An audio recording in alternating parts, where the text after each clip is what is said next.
मोदी 3.0 में बजट पेश किया जा रहा है। वित्त मंत्री निर्मला सीतारमण सरकार का पहला बजट देश के सामने रख रही हैं। कश्मीर से लेकर कन्याकुमारी तक सबको इस बजट से काफ़ी उम्मीदें हैं और कई उम्मीदों पर खरे भी बजट उतर चुका है। भारत में बजट की समृद्ध परंपरा है। भारत का अपना पहला बजट साल 1860 में स्कॉटिश अर्थशास्त्री जेम्स विल्सन ने पेश किया था। वहीं आज़ादी के बाद की बात करें तो आर.के. शनमुखम चेट्टी ने पहले वित्त मंत्री रहे। उन्होंने 26 नवंबर 1947 को स्वतंत्र भारत का पहला केंद्रीय बजट पेश किया। उसके बाद से ही देश में 70 से अधिक केंद्रीय बजट पेश हो चुके हैं, जिसके बाद से ही इसकी परंपरा लगातार चल रही है। ऐसे में क्या आपको पता है कि भारत के इतिहास में 5 ऐसे वित्त मंत्री रहे हैं जिन्होंने भारत की अर्थव्यवस्था को 4 चांद लगा दिया है। तो चलिए इस वीडियो के माध्यम से आपको बताते हैं। अगर किसी बजट ने आधुनिक भारत की तकदीर तय की है तो वो है साल 1991 का केंद्रीय बजट। उस समय देश गंभीर वित्तीय संकट से जूझ रहा था।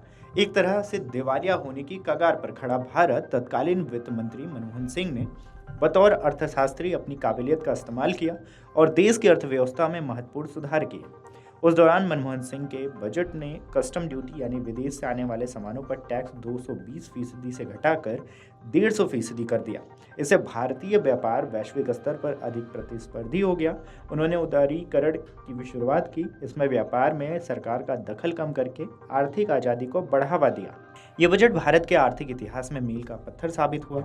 इसने बहुचर्चित लाइसेंस राज को खत्म करके दुनिया में भारत की छवि को बेहतर किया। लाइसेंस राज से मतलब ऐसी व्यवस्था से था कि आपका कोई भी कारोबार करने के लिए सरकार से परमिट या लाइसेंस लेना पड़ेगा।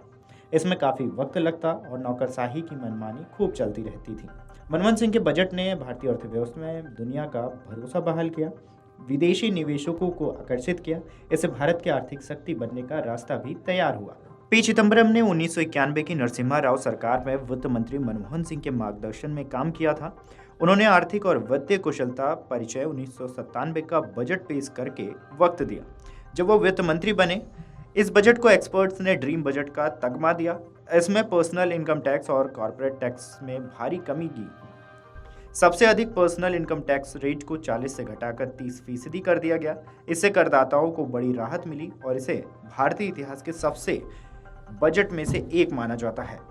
अटल बिहारी वाजपेयी की अगुवाई वाली सरकार में यशवंत सिन्हा ने डिजिटल क्रांति की रूपरेखा तैयार की। उनका बजट खासकर आईटी सेक्टर के लिए क्रांतिकारी साबित हुआ। इसमें कंप्यूटर समेत 21 आइटम्स पर कस्टम ड्यूटी घटाई गई।